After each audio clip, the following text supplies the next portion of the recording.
Hello বন্ধুরা, আপনাদের সবাইকে ফোর সন্ধ্যা চক্রবর্তী অফিসিয়াল চ্যানেলে স্বাগত। আজকে আমি চলে এসেছি নতুন আরেকটি রেসিপি নিয়ে। আজকে আমি তৈরি করব তান্দুরি চা। আজকে নতুন ভিডিওতে আপনাদের সবাইকে স্বাগত। তান্দুরি চা বানানোর জন্য আমি এখানে 1 বাটি দুধ নিয়ে নিয়েছি। এখানে আমল দুধও ব্যবহার করতে পারো, গরুর দুধও ব্যবহার করতে পারো। আর নিয়ে নিয়েছি সামান্য আদা কুচি, মৌরি, 2টো লবঙ্গ, 2টো দারচিনি, তোমরা এখানে এলাচও নিতে পারো। আর নিয়েছি চিনি।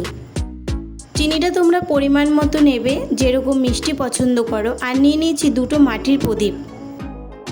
মাটির প্রদীপের জায়গায় তোমরা মাটির ভাঁড়, মাটির গ্লাস বা মাটির ছোট ঘটিও নিতে পারো।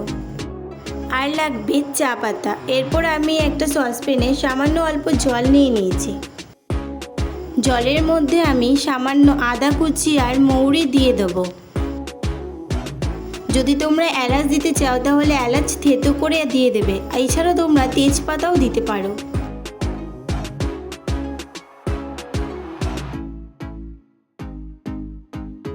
এরপর এর মধ্যে মাটির প্রদীপগুলো ধুয়ে দিয়ে দিয়েছি। যারা মাটির প্রদীপ ছাড়া অন্য ব্যবহার করবে, যেমন মাটির ভাঁড় কিংবা গ্লাস, তারা সেগুলো দিয়ে দেবে ধুয়ে। এরপর জলটা ফুটতে শুরু করলে এর মধ্যে দুধ দিয়ে দেবে। যারা আমল দুধ ব্যবহার করবে তারা কিন্তু গরম জলে দুধটাকে গুলিয়ে নেবে। আমি এখানে আমল দুধ ব্যবহার করছি। আমি আগে গরম জলে আমল দুধ গুলিয়ে নিয়েছি।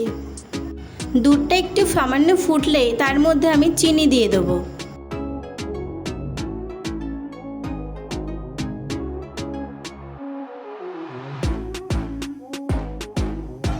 দুধ উতরালে তার মধ্যে চা পাতা দিয়ে দেবো। এখানে চা পাতার পরিমাণটা বেশি দিতে হবে। দুধ চাই চা পাতার পরিমাণটা একটু বেশি লাগে।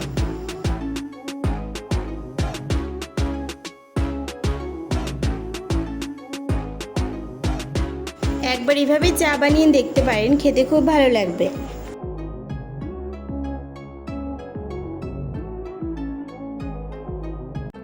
এরপর চামচ দিয়ে একটু নাড়াচাড়া করে নিয়ে চা উতরে গেলে তৈরি হয়ে যাবে তান্দুরি চা।